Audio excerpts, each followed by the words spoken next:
Кыргыздын керемет тасмаларында, ар түрдүү спектакльдерде ар кандай каармандардын ролун аткарып, жарым кылымдык өмүрүн театрга арнаган Кыргыз Республикасынын эл артисти Жамал Сейдакматованын ысымын тааныбаган кыргыз болбосо керек. Анын чыгармачылык жолу 1957-жылы башталган. Ошол кезде Москванын полиграфиялык институтунда окуп, мугалим болом деген 17 жаштагы жаш секелек кыз окуусун таштап Фрунзеге келип, мугалимдик кесибин актёрдук кесипке алмаштырган. Мына ошондон тарта кыргыз искусствосунда өмүрүн театр, киного арнаган дагы бир жүз пайда болду. Есімен кетпейт Мұратбек ағайдың айтқан сөзі. Балам, өміріңді искусствоға берсең, сен еш қачан талада қалбайсың. Елдің, жұрттың сыйына ие болосың деп айтқанда ушундай бір сөздерді айтышчу. Анан ошол менен ошо такшалып, улам ойноп, улам спектакльдер болгондо мага а дегенде эле чоң роль берген жок да.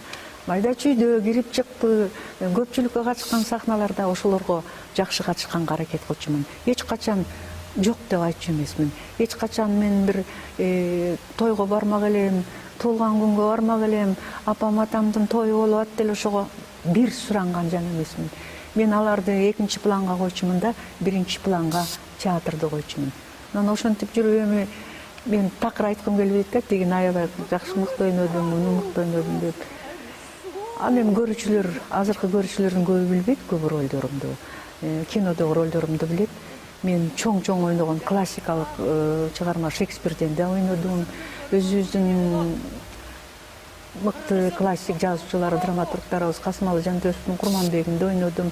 Абдымонов агайдын спектакльдеринде ойнодум. Бексултан Жакиевдин пьесаларында ойнодум.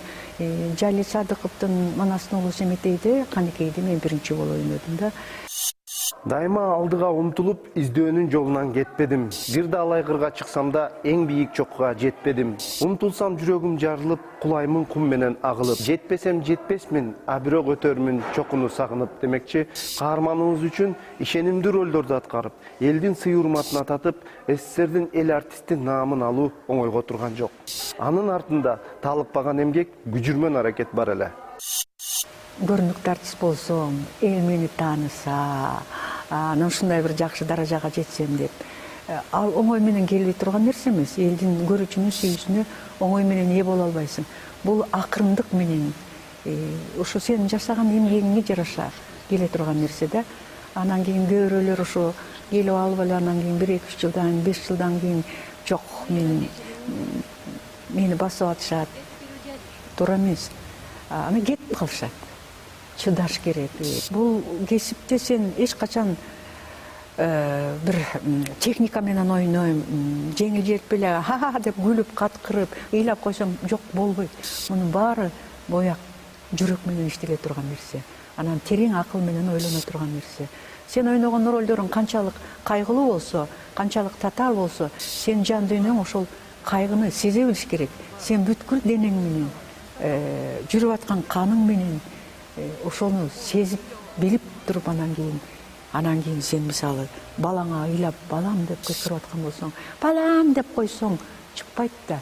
Балаңдын кылган кылыгын көрүп туруп, ошо жан дүйнөң ошого аябагандай ооруп, кыйналып туруп анан кийин айтсаң, анан ошондо көрүүчү ишенет, анан ошондо көрүүчү кол чабат. Эй, балдар! О айнайындар! Бери келгилечи, бери келгилечи.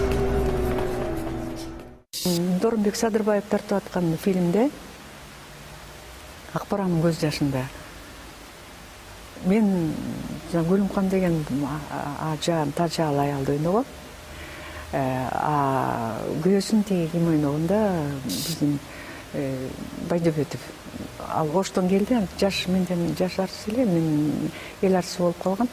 Анан мен урган жери бар да. Ал ургып жиберет да. Ушуну эле эртеңгичке жасабайт, такыр эле.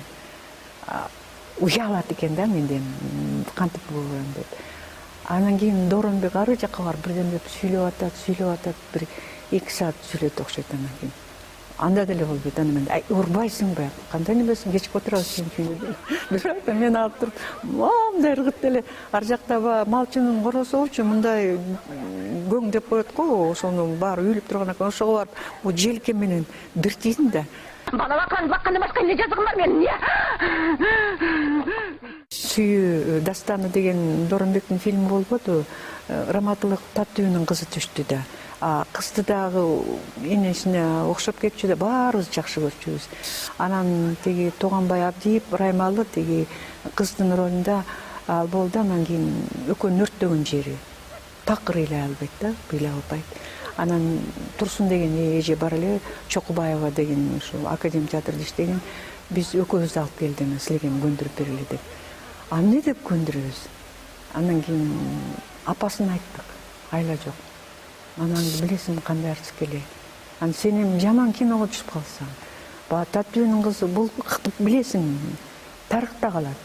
Анан ошол жөнөлө тартқан екен деп апасын айтқанда эле ыйлай баштады. Ыйлай баштады, андан ары биз туруп кетип калдык, кетти дедик, анан ал тартып түшүп атканда ушу карап турган элдин баары буркурап боздоп ыйлап жиберди. Кыйын өлтүрмөңдөр! Мен кайттым махаббатымдан! Бегим-ай, буну эмне кылганың? Турмуш өзү театр, ал эми биз андагы актерлорбуз демекчи. Театр элден чыгып элге жетет. Адамдардын жан дүйнөсүн байытууда театр, кино, тигиле искусство чоң курал экендиги талашсыз. Москвада спектакль коюлуп, Раневская деген шумдуктай актриса болгон. Дальше тишина, мындан ары жымжырттык деген бир спектакль коюшкан, ал американ драматургтук эле. Анда ошол картайып калган адамдарды баккан үй болот эмес, ошол үйдөгү адамдардын тагдыры жөнүндө. Ал жерге ошо миллионерлердин апалары, аталары барып жашап, ошолордун трагедиялы тагдыры жөнүндө болчу да. Анан ошону бир ушундай абдан мыкты бизнесмен чуркап чыгыптыр дагы, шофёрун айтыптыр, аэропортко деп, аэропортко барып, эле самолетко билет алып, апасы Сибирде турчу экен, Сибирге көчүп барыптыр. Ошол баягы бизнеске кызыгып жүрүп, 2-3 жылдан бери апасына барбаптыр. Апасына акчаны салып турган, он барган жок да. Апасын жыттап, апа деп кучактаган жок да.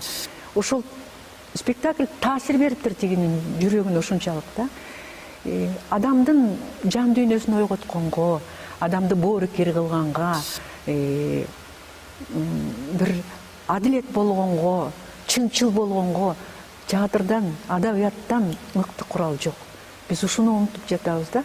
Кичинекей чагынан бала төрөлүп 2-3 жашка чыккандан баштап бар экен, жок экен, ушундай бир жакшы адам болгон экен, ушундай деп үйрөтүп адамдын улам руханий дүйнөсүн кичинекейинен баштап суугуйуп өстүрүп туруш керек да. Мындай кабардан уламхан акылман аталып, өлкөсү жакшы турмушта тынч бейкут жашачу. Бейкут деген сөздү билесиңерби?